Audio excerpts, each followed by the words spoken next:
ರತನ್ ಪೂಜಾರಿ ಅವರೇ, ನೀವು ಹೇಳಿದ್ರೆ ಹಿಂದೂ ನಾವೆಲ್ಲರ ಒಂದು, ಈ ದೇಶದಲ್ಲಿ ಜಾತಿ ಇರಬಾರ್ದು, ಜಾತಿ ಇದ್ರೆ ಕಷ್ಟ ಅಂತ ಹೇಳಿದ್ರು. ನೀವು ಹಿಂದೂ ಹೆಸರಿನಲ್ಲಿ ಮತ ಬ್ಯಾಂಕನ್ನು ಸೃಷ್ಟಿ ಮಾಡ್ತಾ ಇದ್ರಿ. ಅನಿವಾರ್ಯವಾಗಿ ಇವತ್ತು ಸಣ್ಣ ಸಣ್ಣ ಜಾತಿಗಳು ಕೂಡ ಜಾತಿಯ ಅಸ್ಮಿತೆ ಆರಂಭವಾಗಿದೆ. ಒಂದು ಕಡೆ ಮೇಲ್ಜಾತಿ ಮತ್ತು ಕೆಳಜಾತಿ ಅನ್ನೋ ಒಂದು ಈ ಶ್ರೇಣೀಕೃತ ವ್ಯವಸ್ಥೆಯಲ್ಲಿ ಮೇಲ್ಜಾತಿ ಅನ್ನೋರೆಲ್ಲ ಒಂದು ಕಡೆ ಅಧಿಕಾರದ ಅಮಲ್ನಲ್ಲಿರೋ ಮುಖಾಂತರ ಕೆಳಜಾತಿಯವ್ರನ್ನೆಲ್ಲ ತುಳಿತಕ್ಕೆ ಒಳಗಾಗ್ತಿದ್ದಾರೆ ಅಂತೇಳಿ ಸಮಾಜದಲ್ಲಿ ಒಂದಷ್ಟು ಚರ್ಚೆ ಆಗ್ತಿರುವಂಥದ್ದು. ಯಾವ ಜಾತಿಯ ವಿರುದ್ಧ ಇದ್ರು, ಜಾತಿ ಗಣತಿಯ ವಿರುದ್ಧ ಇದ್ರಿ. ಈಗ ನೀವು ಅನಿವಾರ್ಯವಾಗಿ ಮತ ಬ್ಯಾಂಕ್ ರಾಜಕಾರಣಕ್ಕಾಗಿ, ಬಿಹಾರದ ಚುನಾವಣಾ ವಿಚಾರಕ್ಕಾಗಿ ಅನಿವಾರ್ಯವಾಗಿ ಘೋಷಣೆಯನ್ನು ಮಾಡಿದ್ರ. ಇದು ಕೂಡ ಮಹಿಳಾ ಮೀಸಲಾತಿ ಕಾಯ್ದೆ ಥರ ಒಂದು ರೀತಿ ಘೋಷಣೆಯಾಗಿ ಉಳಿಯುತ್ತಾ? ಇವಾಗಲೂ ಕೂಡ ನಾವು ಅದನ್ನೇ ಹೇಳ್ತಿದ್ದೀವಿ, ಹಿಂದೂ ನಾವೆಲ್ಲ ಒಂದು ಅಂತಾನೆ ಹೇಳ್ತಿದ್ದೀವಿ. ಆದರೆ ಹಾಗಾದ್ರೆ ಜಾತಿ ಗಣತಿ ಯಾಕೆ ಮಾಡ್ತಾ ಇದ್ದೀರಾ? ಜಾತಿ ಗಣತಿ ಎಲ್ಲರೂ ಹಿಂದೂಗಳಲ್ವಾ? ಹಾಗಾದ್ರೆ ಜಾತಿ ಗಣತಿ ಯಾಕೆ ಘೋಷಣೆ ಮಾಡಿದ್ರಿ? ಹಿಂದೂಗಳಲ್ಲಿ ಕೂಡ ಬೇರೆ ಬೇರೆ ಜಾತಿ ಇದೆ. ಅವರೆಲ್ಲರ ಸರ್ವಾಂಗೀಣ ಅಭಿವೃದ್ಧಿಗಾಗಿ ನಮ್ಮ ಒಂದು ಇದು ಏನು, ಹಿಂದೂಗಳಲ್ಲಿ ಬೇರೆ ಬೇರೆ ಜಾತಿ ಇದೆ ಅಂತ ಹೇಳಿದ್ರಿ. ನೀವು ಎಲ್ಲರನ್ನು ಕೂಡ ನಿಮ್ಮ ಮನೆಗಳಿಗೆ ಕರ್ಕೊಂಡು ಹೋಗ್ತೀರಾ? ನೀವು ಇಲ್ಲಿ ಹೇಳ್ತಿದ್ದೀರಾ, ನಮಗೆ ಗೊತ್ತು ಜಾತಿ ವ್ಯವಸ್ಥೆ ಯಾವ ಮಟ್ಟಕ್ಕಿದೆ ಈ ದೇಶದಲ್ಲಿ ಅನ್ನೋದು ಗೊತ್ತು. ಯಾರು ಬರ್ಲಿ, ಯಾರು ಬರ್ಲಿ, ಯಾವಾಗ ತಿಂಗಳಿಗೆ ಒಂದ್ ಸ್ವಲ್ಪ ದಲಿತ ಮನೆಗೆ ಹೋಗಿ ಊಟ ಮಾಡಿದ ತಕ್ಷಣ ನೀವು ಎಲ್ಲ ಸಮಾನರಾ? ಕರ್ಕೊಂಡೋಗೋಣ, ರೈಟ್, ರೆಡಿ ಇದೀವಿ ನೋಡಿ. ನಮ್ಮ ಭಾರತೀಯ ಜನತಾ ಪಕ್ಷ ಆವಾಗಿಂದನೂ ಪಂಡಿತ್ ದೀನ್ ದಯಾಳ್ ಉಪಾಧ್ಯಾಯರ ಕಾಲದಿಂದಲೂ ನಾವು ಹೇಳಿದ್ದೇನಂತ ಹೇಳಿದ್ರೆ, ಅಂತ್ಯೋದಯ ಅಂತ ಹೇಳಿದ್ರೆ ಕಟ್ಟ ಕಡೆಯ ಜನ ಯಾರಿದ್ದಾರೆ ಅವರ ಉದ್ಧಾರ ಆಗ್ಬೇಕು. ಆ ಉದ್ಧಾರ ಆಗ್ಬೇಕಂತ ಹೇಳಿದ್ರೆ ಕಟ್ಟ ಕಡೆಯ ಜನ ಯಾರು ಅಂತ ಐಡೆಂಟಿಫೈ ಆಗ್ಬೇಕಂತ ಹೇಳಿದ್ರೆ ಈ ಒಂದು ಮೋದಿ ಅವರೇನು ಅನೌನ್ಸ್ ಮಾಡಿದಾರಲ್ಲ ಜಾತಿ ಗಣತಿ, ಈ ಜಾತಿ ಗಣತಿಯನ್ನ ಅದಕ್ಕೋಸ್ಕರ ತಂದಿದ್ದು. ಕಟ್ಟ ಕಡೆಯ ಒಬ್ಬ ಬಡವ ಯಾರಿದ್ದಾರೆ ಅವರನ್ನು ಐಡೆಂಟಿಫೈ ಮಾಡಬೇಕು, ಅವರ ಉದ್ಧಾರ ಮಾಡಬೇಕು ಅನ್ನುವಂಥದ್ದನ್ನ ಒಂದು ಮಹದಾಸೆಯನ್ನು ಇಟ್ಕೊಂಡು ಮಾಡಿದ್ದಾರೆ. ಆನಂತರ ಚಿದಾನಂದ ಅವರು ನೀವು ಹೇಳ್ತಾ ಇದ್ದೀರಾ ನಾವು ಜಾತಿ ಗಣತಿಯ ವಿರೋಧ ಅಂತ ಹೇಳ್ತಿದ್ದೀರಾ. 2010ರಲ್ಲಿ ಸುಷ್ಮಾ, ನಾನು ಹೇಳ್ತಾ ಇಲ್ಲ, ನೀವು ವಿರೋಧ ಮಾಡಿದವರು. ನಾನು ಹೇಳಿಲ್ಲ, ನೀವೇ ಹೇಳಿದವರು ಸ್ವಾಮಿ. ನನ್ನ ಬಳಿ ನೀವೇ ಜಾತಿ ಗಣತಿ ಮಾಡೋ ಮುಖಾಂತರ ಜಾತಿ ನಡುವೆ ಕಂದಕ ಹಾಕ್ತಿದಾರಂತ ನೀವೇ ಹೇಳಿದವರು. ಇದು ಹಿಂದೂಗಳನ್ನ ಹೊಡೆಯುವ ತಂತ್ರ ಅಂತ ಹೇಳಿದಂತವ್ರು. ನೀವು ಸುಳ್ಳು ಹೇಳ್ಬೇಡಿ, ನಿಮ್ಮನ್ನು ನೀವು ಒಪ್ಕೊಳ್ಳಿ. ಸುಳ್ಳು ಹೇಳ್ಬೇಡಿ, ಸಾರ್ವಜನಿಕವಾಗಿ ನಾನು ಸುಳ್ಳು ಹೇಳಕ್ಕೆ ಸಹಿಸಲ್ಲ. ದೊಡ್ಡವರಿವರೇ ಸುಳ್ಳು ಹೇಳ್ತಿದ್ದಾರೆ ಇವರು. ನನ್ನ ಹತ್ರ ಸಾಕ್ಷಿ ಇದೆ. ನಿಮ್ಮ ವಿಜೇಂದ್ರ ಏನ್ ಹೇಳಿದ್ರು, ನಿಮ್ಮ RSS ಏನ್ ಹೇಳಿತು ಅಂತ ನನಗೆ ಗೊತ್ತು, ಆಯ್ತಾ? ನೀವು ಉತ್ತರ ಕೊಡ್ತೀನಿ ಅದಕ್ಕೆ. 2010ರಲ್ಲಿ ಸುಷ್ಮಾ ಸ್ವರಾಜ್ ಅವರು ಆಗಿನ ರಾಷ್ಟ್ರಪತಿ ಸುಳ್ಳು ಹೇಳ್ತಿರಲ್ರಿ ಬಹಿರಂಗವಾಗಿ. ಪ್ರಣಬ್ ಮುಖರ್ಜಿ ಅವರಿಗೆ ನಿಮ್ ಬೇಕಾದ್ರೆ ಸಹಿಸಲ್ಲ. ನಾನು ಸತ್ಯ ಒಪ್ಕೊಳ್ಳಿ. ಈ ದೇಶದಲ್ಲಿ ಬದಲಾವಣೆ ನಾವು ಒಪ್ತೀವಿ ಅಂತ ಹೇಳಿ ನನಗೆ ಸುಳ್ಳು ಹೇಳ್ಬೇಡಿ. ಕಾಂಗ್ರೆಸ್ ಅವರು ಸುಳ್ಳು ಹೇಳಿ, ಕಮ್ಯುನಿಸ್ಟ್ ಅವರು ಸುಳ್ಳು ಹೇಳಿ, ಆಮ್ ಆದ್ಮಿ ಸುಳ್ಳು ಹೇಳಿ, ನಮಗೆ ಸುಳ್ಳು ಹೇಳ್ಬೇಡಿ, ದಯಮಾಡಿ ಸುಳ್ಳು ಹೇಳ್ಬೇಡಿ. I don't tolerate. ತೋರಿಸ್ತೀನಿ ನಾನು ಯಾವ ಡಾಕ್ಯುಮೆಂಟ್ಸ್. ಸುಷ್ಮಾ ಸ್ವರಾಜ್ ಅವರು 2010ರಲ್ಲಿ ಸುಷ್ಮಾ ಸ್ವರಾಜ್ ಬೇಡ ರೀ, ನಿಮ್ಮ ರಾಜ್ಯದ ನಾಯಕರ ವಿರೋಧ ಮಾಡಿದ್ರಲ್ರಿ. ಅದಕ್ಕೆ ಉತ್ತರ ಕೊಡ್ತೀನಿ ಕೇಳಿ. ನಾವ್ ಹೇಳೋದೇನಂತ ಹೇಳಿದ್ರೆ ವೈಜ್ಞಾನಿಕವಾಗಿ ಮಾಡಿ. ಯಾಕೆ ಹಾಗಾದ್ರೆ ಹಲವಾರು ಕಮ್ಯುನಿಟಿಗಳನ್ನ ಇದ್ರಲ್ಲಿ ಬಿಟ್ಟಿದ್ದೀರಾ, ಸಂಖ್ಯೆಗಳನ್ನ ಕಮ್ಮಿ ತೋರಿಸಿದ್ದೀರಾ ಯಾಕೆ? ಅದನ್ನ ನಾವು ಉತ್ತರ ಕೊಡ್ತಿದ್ದೀವಿ. ನಾನು ಕೇಳ್ತೀನಿ, ನಾನೊಬ್ಬ ಈಡಿಗ ಸಮಾಜಕ್ಕೆ ಸೇರಿದವನು. ಕೇಳಿ, ಬನ್ನಿ ಇಲ್ಲಿ ನಮ್ಮ ವಿರೋಧ ಏನಂತ ಹೇಳ್ತೀನಿ ಕೇಳಿ. ನಾನೊಬ್ಬ ಈಡಿಗ ಸಮಾಜಕ್ಕೆ ಸೇರಿದವನು. ಈಡಿಗ ಸಮಾಜದ ಒಂದು ಸಂಖ್ಯೆಯನ್ನ ಮಾತಾಡ್ಲಿ. ರತನ್ ಪೂಜಾರಿ ಅವರು ಮಾತನಾಡ್ತಿದಾರೆ, ಮಾತಾಡಕ್ ಬಿಡ್ರಿ ಸ್ವಾಮಿ. ಅವ್ರಿಗೆ ಆಗ್ತಾ ಇಲ್ಲ, ಅವರಿಗೆ ಸತ್ಯ ಒಪ್ಕೊಳಕ್ ಆಗ್ತಾ ಇಲ್ಲ, ಬಿಡಿ ಅವರಿಗೆ. ನಮ್ದು ಒಂದು ಈಡಿಗ ಸಮಾಜ 15 ಲಕ್ಷ ತೋರಿಸಿದ್ದಾರೆ. ನಮ್ಮ ಉಡುಪಿ ದಕ್ಷಿಣ ಕನ್ನಡದಲ್ಲಿ 15 ಲಕ್ಷ ಜನ ಇದ್ದಾರೆ. ಇಡೀ ಮತ್ತೆ ನೀವು ನಾಮದಾರಿ ನಾಯಕ ಅಲ್ಲಿ ನೀವು ಹೇಳ್ತೀರಿ 15 ಲಕ್ಷ ಯಾರು ಅಲ್ಲಿರ್ತಕ್ಕಂಥ ಪೂಜಾರಿ, ಮೊಗವೀರ, ಮೊಗೇರ ಎಲ್ಲರೂ ಇದಾರಲ್ರಿ. ಹೌದು, ನಾನು ಒಂದು ಕಮ್ಯುನಿಟಿ ಹೇಳ್ತಾ ಇದ್ದೇನೆ ಅಷ್ಟೇ ಅಲ್ಲ. ಅವರ ಇದು ನಾಗರಾಜ್ ಆದವರು, ಗೊಲ್ಲ ಸಮುದಾಯದವರು, ಅವರೇ ಹೇಳ್ತಿದ್ದಾರೆ ಇದು ಸರಿ ಇಲ್ಲ, ನಮ್ಮ ಸಂಖ್ಯೆಯನ್ನು ಕಮ್ಮಿ ತೋರಿಸಿದ್ದಾರೆ ಅಂತ ಹೇಳೋದು. ಇದನ್ನ ನಾವು ಎತ್ತಿ ತೋರಿಸ್ತಾ ಇದ್ದೀವಿ ವೈಜ್ಞಾನಿಕವಾಗಿ. ಹಲವು ಜನ ಹೇಳ್ತಿದ್ದಾರೆ ಬಂದಿಲ್ಲ ರೀ, ನಮ್ಮ ಮನೆಗೆ ಬಂದೇ ಇಲ್ಲ, ಹೆಂಗ್ ಮಾಡಿದಿರ ಅಂತ ಕೇಳ್ತಾ ಇದ್ದಾರೆ. ಈ ಪ್ರಶ್ನೆಯನ್ನ ಕೇಳಬಾರ್ದ ನಾವು? ಆದ್ರಿಂದಾಗಿ ನಾವು ಜಾತಿ ಗಣತಿ ವಿರೋಧಿ ಮಾಡ್ತಾ ಇಲ್ಲ, ಮೊದ್ಲಿಂದನೂ ನಾವು ಇದರ ಪರ ಇದ್ವಿ. ಸುಷ್ಮಾ ಸ್ವರಾಜ್ ಅವರು ಹೇಳಿದ್ರು ಬೇಕು ಅಂತ ಹೇಳಿ 2010ರಲ್ಲಿ ಪ್ರಣಬ್ ಮುಖರ್ಜಿ ಅವರಿಗೆ ಲೆಟರ್ ಬರೆದಿದ್ರು. ಅದಾದ ನಂತರ ರಾಜನಾಥ್ ಸಿಂಗ್ ಅವರು 2018ರಲ್ಲಿ ಜಾತಿ ಗಣತಿ ಇನ್ವಾಲ್ವ್ ಮಾಡ್ಬೇಕಂತ ಹೇಳಿದ್ರು. 2015-16ರಲ್ಲಿ ಅಮಿತ್ ಶಾ ಅವರು ಹೇಳಿದ್ರು ಜಾತಿ ಗಣತಿ ಮಾಡಬೇಕು ಅಂತ. ನೀವು ಹೇಗೆ ನಾವು ವಿರೋಧ ಮಾಡ್ತಿದೀವಿ ಅಂತ ಹೇಗೆ ಹೇಳ್ತಾ ಇದ್ದೀರಾ? ವೈಜ್ಞಾನಿಕವಾಗಿ ಮಾಡಿ. ಹಾಗೂ ಕೆಲವೊಂದು ಸಮುದಾಯಗಳು ಅವು ನಂಬರ್ ಕಮ್ಮಿ ಆಗಿದೆಯಲ್ಲ, ಅದನ್ನ ಆಡ್ ಮಾಡಿ ಸರಿಯಾಗಿ ಕೊಡಿ. ಆಯ್ತು, ನೀವು ಇಷ್ಟೆಲ್ಲ ಹೇಳ್ತಿದ್ದಲ್ಲ ಸರ್, ಕರ್ನಾಟಕದಲ್ಲಿ ಇದು ಸಿದ್ದರಾಮಯ್ಯನವ್ರು ಯಾವಾಗ ತಂದ್ರು? 10 ವರ್ಷ 12 ವರ್ಷ ಯಾಕೆ ಬೇಕಾಗಿತ್ತು? ಇವಾಗ್ಲಾದ್ರೂ ಅವರು ಆಯ್ತು, ಈಗ ನೀವು ಮಾಡಿ ನೋಡೋಣ. ನೀವೀಗ ಘೋಷಣೆ ಮಾಡಿದೀರಾ, ಟೈಮ್ ಇಟ್ಟಿಲ್ಲ, ಹಣ ಇಟ್ಟಿಲ್ಲ, ಈಗ ನೀವು ಮಾಡಿ. ಅವ್ರಿಗೆ ಆಗಲ್ಲ, ಅವ್ರಿಗೆ ಯೋಗ್ಯತೆ ಇಲ್ಲ, ನಿಮಗೆ ಯೋಗ್ಯತೆ ಇದೆಯಲ್ಲ, ನೀವು ಪ್ರಾಮಾಣಿಕವಾಗಿ ಮಾಡಿ. ರಘು ದೊಡ್ಡೇರಿವರೆ ಯಾವಾಗವರ ಕುರ್ಚಿಗೆ ಕಂಟಕ ಬರುತ್ತೆ, ಇದನ್ನ ಜಾತಿಗಳಂತೆ ತೋರಿಸ್ತಾರೆ. ನಿಯತ್ತನ ತೋರಿಸಿ, ಇಂಟೆನ್ಷನ್ ತೋರಿಸಿ. ಎಸ್ ಮನೋವ್ರೆ, ನನಗೆ ಗೊತ್ತಿಲ್ಲ ನೀವು ಯಾವ ನೀವು ನಂಗೆ ಗೆಳೆಯರಂತ ಮಾತ್ರ ಗೊತ್ತು. ಇದು ನಿಮಗೆ ಪಾಪ ನೋವು ಕೊಟ್ಟಿದೆಯಲ್ವಾ? ಸರ್ 100% ನೋವು ಕೊಟ್ಟಿದೆ ರಾಜ್ಯದಲ್ಲಿ ಮಾಡೋದ್ರಿಂದ. ಹೌದು 100%. ಇವರು ಹಿಂದೂಗಳಲ್ಲೇ ಇವರು ಹಿಂದೂಗಳಲ್ಲೇ ಒಡೆದಾಡುವ ಮನಸ್ಥಿತಿಯನ್ನು ಕಾಂಗ್ರೆಸ್ಸಿಗರು ಇಟ್ಕೊಂಡಿದ್ದಾರೆ. ಬೇರೆ ಧರ್ಮದ ಪರವಾಗಿ ಒಂದೇ ಇದ್ರಲ್ಲಿ ಮೀಸಲಾತಿ ಆಧಾರದ ಮೇಲೆ ಅವ್ರು ಮಾತ್ರ ಅತಿ ಹೆಚ್ಚು ಕೊಡುವಂಥದ್ದು ಯಾಕೆ? ನಮ್ಮ ಹಿಂದೂಗಳನ್ನ ಒಡೆದಾಕ್ತಾರೆ. ಇದರಲ್ಲಿ ನೋಡಿ ಸರ್, ಬ್ರಾಹ್ಮಣ ಸಮುದಾಯದಲ್ಲಿ 14 ಲಕ್ಷ ತೋರಿಸಿದ್ರು, ಅದರಲ್ಲೂ ಹೊಡೆದ್ರು. ಮಾಧ್ವ, ವೈಷ್ಣವ, ಸ್ಮಾರ್ಥ ಅನ್ನೋದು ಅದರಲ್ಲೂ ಹೊಡೆದಾಕಿದ್ರು. ಒಟ್ಟಿಗೆ ಸರ್ಚ್ ಮಾಡಿಲ್ಲ. ಯೂಶುವಲ್ ಆಗಿ 50 ಲಕ್ಷ ಪಾಪ್ಯುಲೇಷನ್ ರಾಜ್ಯದಲ್ಲಿ 14 ಲಕ್ಷ ಜನ ತೋರಿಸಿದ್ರು. ಮಿಕ್ದವರೆಲ್ಲ ಎಲ್ಲೋದ್ರು? ಇವ್ರಿಗೆ ಯಾವ ರೀತಿ ಬೇಕು ಆ ರೀತಿ ಮಾಡಿದ್ದಾರೆ. ಕೇಂದ್ರ ಸರ್ಕಾರ ಇವಾಗ ಸರ್ 95 ವರ್ಷ ಆಗಿತ್ತು ಸರ್, ಜಾತಿ ಜನಗಣತಿ ಬಂದು 95 ವರ್ಷ ಆಗಿತ್ತು. ಇವಾಗ ಏನು ಕೇಂದ್ರ ಸರ್ಕಾರ ಮಾಡಕ್ಕೆ ನಡೀದೆ, ಯಾವುದೇ ರೀತಿಯಾದಂಥ ಯಾರಿಗೂ ತಾರತಮ್ಯ ಮಾಡಿದಿರ ಪ್ರತಿಯೊಂದು ಮನೆಗೂ ಹೋಗಿ ಪ್ರತಿಯೊಬ್ಬರು ಮನೆಯಲ್ಲೂ ಸರ್ವೆ ಮಾಡಿ ಇದು 100% ಜಾರಿಗೆ ಮಾಡೇ ಮಾಡ್ತಾರೆ. ಎಲ್ಲರಿಗೂ ಸರಿಸಮವಾಗಿ ಹಕ್ಕು ಸಿಕ್ಕುತ್ತೆ.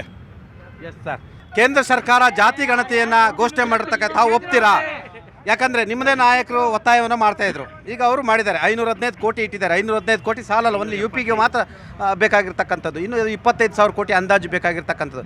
ಈ ದೇಶದಲ್ಲಿ ಜಾತಿ ಗಣತಿ ಆಗೋದ್ರಿಂದ ಏನಾದರೂ ಬದಲಾವಣೆ ಆಗುತ್ತಾ? ನಮ್ಮ ನಾಯಕರಾದಂಥ ರಾಹುಲ್ ಗಾಂಧಿ ಅವರ ಸಲಹೆಯನ್ನು ಅವರು ಸ್ವೀಕಾರ ಮಾಡಿರೋದಕ್ಕೆ ನಾನು ಸ್ವಾಗತ ಮಾಡ್ತಾ ಇದ್ದೀನಿ, ಅವ್ರಿಗೆ ಅಭಿನಂದನೆ ಸಲ್ಲಿಸ್ತಾ ಇದ್ದೀನಿ. ಮೊದಲನೇದಾಗಿ ಅರ್ಥ ಆಯ್ತಾ? ಏಕಂತ ಹೇಳಿದ್ರೆ ಚಪ್ಪಾಳೆ ತರ್ತೀರ ರತನ್? ನಮ್ದು ಚಪ್ಪಾಳೆ ತರ್ತೀರ ನಿಮಗೆ? ಅಲ್ಲಲ್ಲ, ಅವ್ರು ಮಾಡ್ಲೇಬೇಕು. ಯಾಕಂತ ಹೇಳಿದ್ರೆ ಒಪ್ಕೊಂಡ್ರು. ನಮ್ದು ಡಬಲ್ ಸ್ಟ್ಯಾಂಡ್ ಇಲ್ಲ.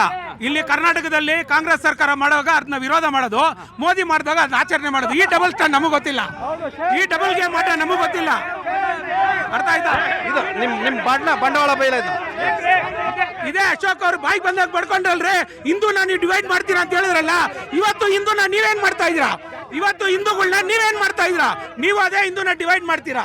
ಯಾಕೆ ನಾವು ಮಾಡಿದಾಗ ಅದು ಖಾರ, ನೀವು ಮಾಡಿದಾಗ ಸಿಹಿನ? ಅದು ಹೇಳಿ, ನೀವೇ ಹೇಳಿ.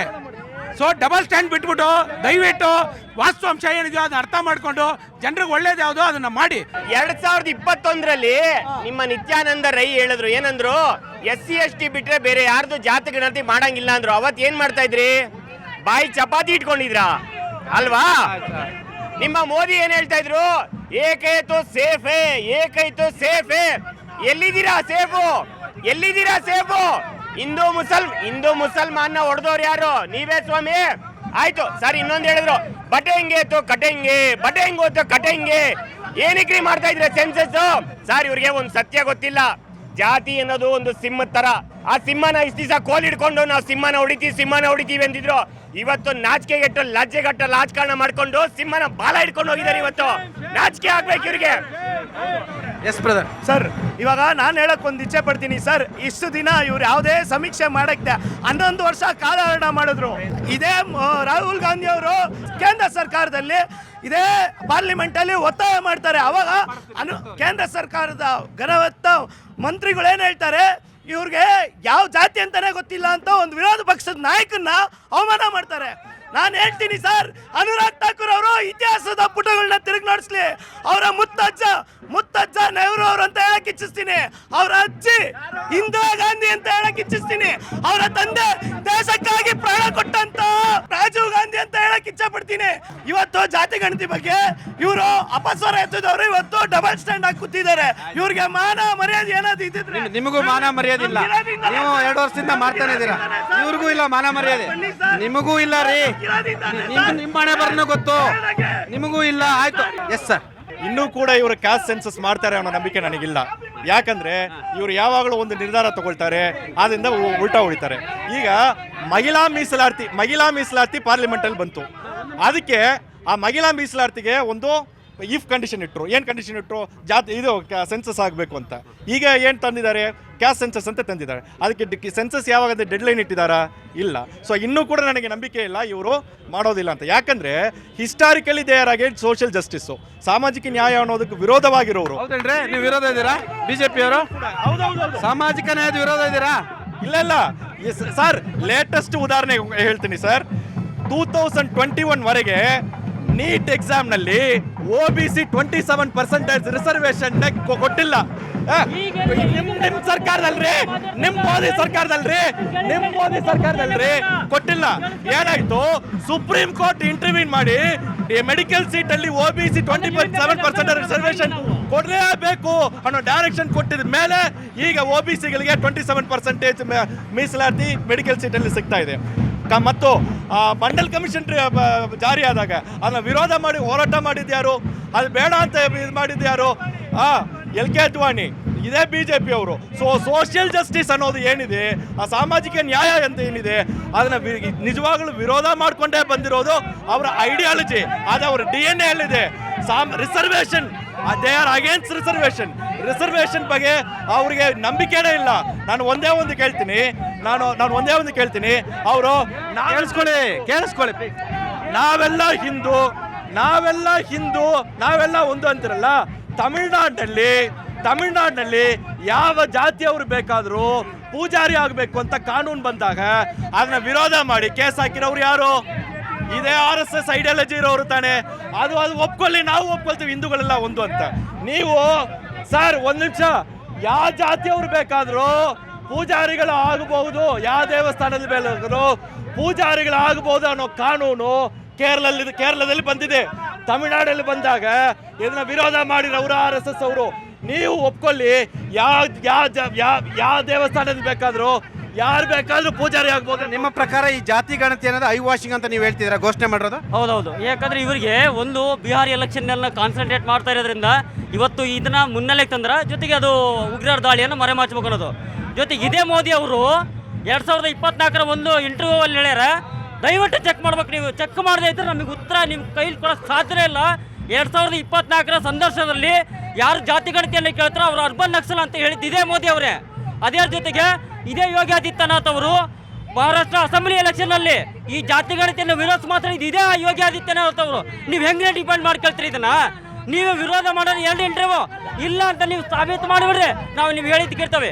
ಅದು ಬಿಟ್ಟು ಇಡೀ ದೇಶದಲ್ಲಿ ಏನು ಉಗ್ರರ ದಾಳಿಯನ್ನು ಡೈವರ್ಟ್ ಮಾಡ್ಬೇಕನ್ನೋ ಉದ್ದೇಶಕ್ಕೆ ಒಂದು ಈ ಜಾತಿ ಗಣತಿಯನ್ನು ಮುನ್ನೆಲೆ ತಂದಿರಿ, ವಿರೋಧಿಸಿದ್ದು ನೀವೇ.